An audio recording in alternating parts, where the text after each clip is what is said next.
रउआ लोग का सोझा हम एगो लोहा से नाटक प्रस्तुत करतने जौना के मथेला बा फगुनाहटा में बाबू लोहा सिंह जो फगुनाहटा में बाबू लोहा सिंह जो खड़े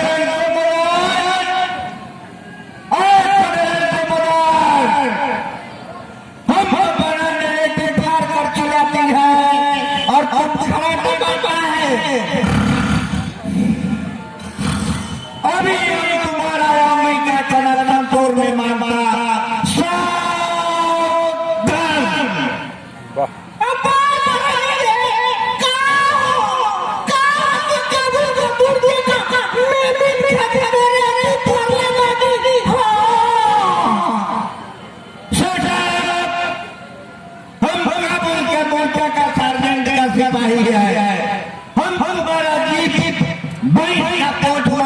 करने को नहीं मांगता।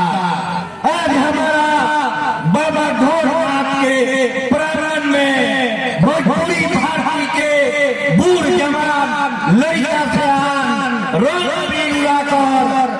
भोजपुरी का दस बैठक सपाट मारता है और हमारा में खरारा मारता है। हमारा में खराटा मारता है। हम लोग बराबर बर्दाश्त नहीं करेगा।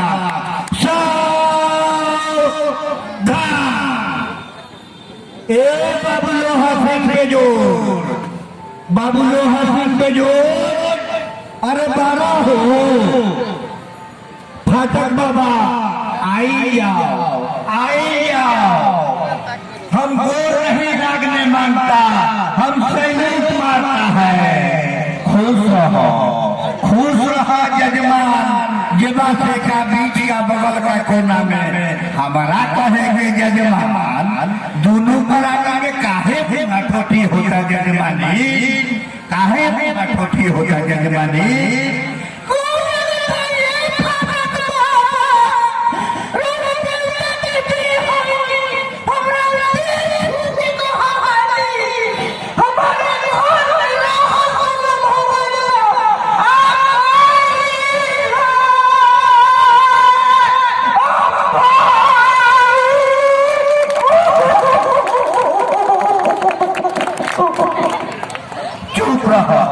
चुप रहा जजमानी।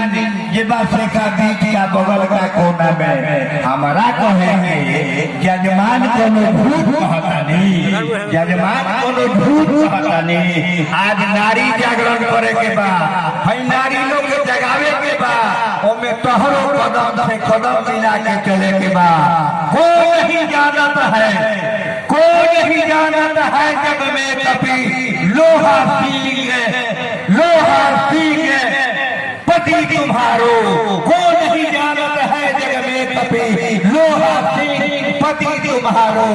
ऑनलाइन फाटक बाबा ऑनलाइन। आज हमारा मेमिन को समझाया। आप लोग है भोजपुरिया, रउआ है भोजपुरिया, रउआ है भोजपुरिया।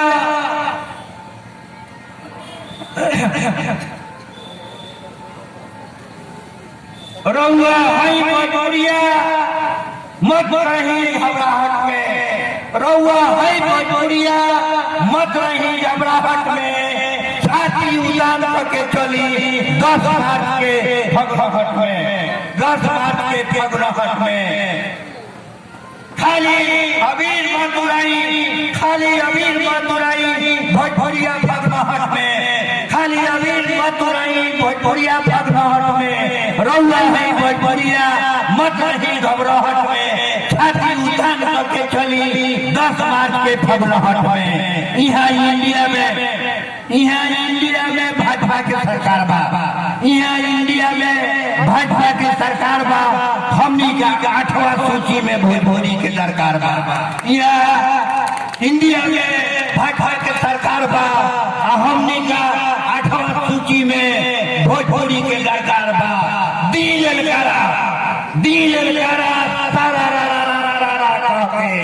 डीजल गारा सारा